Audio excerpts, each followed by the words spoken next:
Thaman association గురించండి. కంటిన్యూస్‌గా ఉంటుంది. భీమ్స్, తమన్.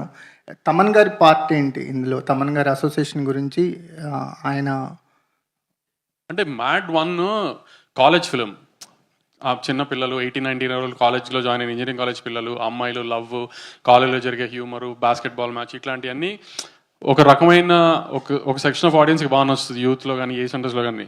కానీ మ్యాథ్స్ స్క్వేర్కి వచ్చేటప్పటికి ఏంటంటే 22-23 ఏళ్ళు అయిపోయి పెద్ద బాగా చదవని మాలాంటి చిల్లర ఎదవాళ్ళు ఉంటారు కదా, అట్లాంటి చిల్లర ఎదవాళ్ళు. మీరు చిల్లర మోస్ట్ సక్సెస్ఫుల్ ప్రొడ్యూసర్ అవన్నీ పక్కన నేను అనేది ఇంజనీరింగ్ కాలేజ్ టైంలో చెప్తున్నా, ఇప్పుడు గురించి కాదు.